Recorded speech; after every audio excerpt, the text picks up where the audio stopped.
I'm gonna walk you through the 4 skips that we use on our linear speed day to be able to increase an athlete's overall speed. And I'm gonna explain the how and why of each drill. Let's get into it. All right, guys, so there's essentially 4 basic skips that we really utilize. It's not to say that we don't do more or start to increase and progress these, but if I were to train an athlete in an off season, this is something that we would do every single time that we address linear speed. And there's essentially 4 basic foundational ones that I always want my athletes hammering. 2 of them are to be able to enhance the athlete's speed, and the other 2 are to make them more efficient and as far as mechanics go, if you will. So let's get right into them. The first one is gonna be power skips for height. Now, from the youth level all the way up to the professional level, I can rapidly teach this to our athletes. We could get them to producing vertical force with a power skip for height. Now, essentially what I'm looking for the athlete to do is basically to go into that basic skip, the torso upright, striking the ground, and then being able to focus on trying to punch their head through the ceiling, trying to get maximal vertical height. And what this translates over to is essentially being able to develop vertical force on that single leg, right, unilaterally. And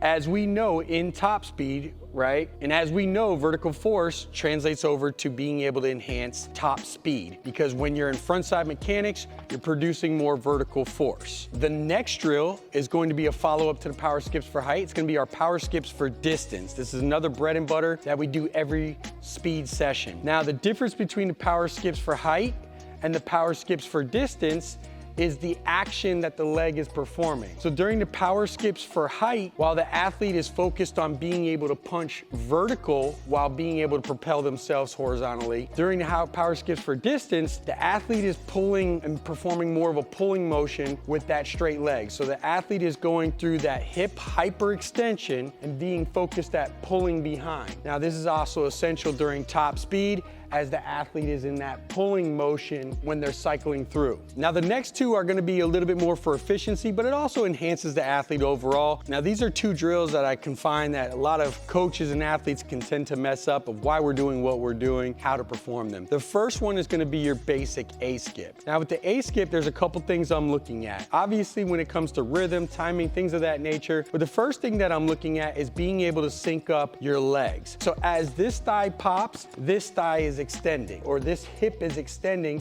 while this hip is flexing. And we want to be able to sync those up so that the athlete can go through hip hyperextension as the other thigh is popping. So as long as those 2 are syncing up, that's our first order of business. The second is how we're striking the ground. When we're performing an A skip, right? Essentially what we're focused on is being able to strike the ground. So the athlete is not pulling, he is essentially, or she is essentially stabbing straight down at the ground, and that's the leg action that we're looking for. So really what the athlete is working through is popping the thigh through hip flexion and then being able to hip extend by striking the ground. The final skip is going to be the B skip, and this is the one that I commonly see messed up the most. Now let's break this drill down. Number 1, compared to the A skip, the B skip, as opposed to a stabbing-like action, is essentially a pulling action. As opposed to striking the ground, which translates more to acceleration, also helps in top speed as well because of the vertical force. We're actually releasing the hamstring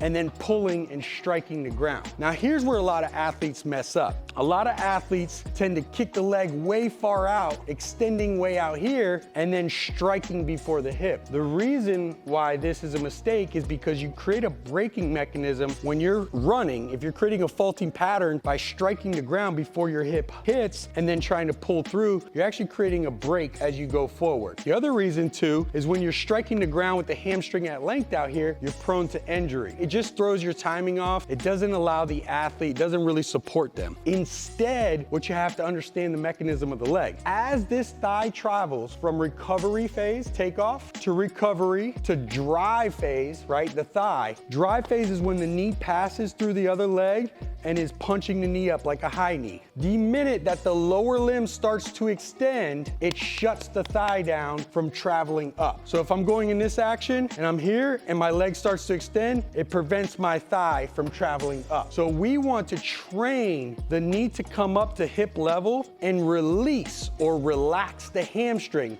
right? It's contracting here, contracting as it comes through that recovery. And then as the knee reaches this level, we want to release or relax the hamstring and pull down and then swipe back at the ground. What I'm looking for is not for the athlete to kick that leg out. It's for the athlete to get the knee high and then relax the hamstring and pull down. And that's essentially what we're trying to train during this B skip. But let's talk about the difference and what we're looking for with the athlete to be able to do. Number one, when the A skip, the athlete is essentially flexing the hip and then striking right back down to the ground by hip extension. So there's more of a piston-like action where the athlete is stabbing. Now, when it comes to the B skip, you're doing the same thing, but as the knee meets hip level, then we want to release or relax the hamstring and more claw at the turf or claw at the ground, swiping and pulling motion as opposed to stabbing down at the ground. Now, the reason why we train both, A skip both translates to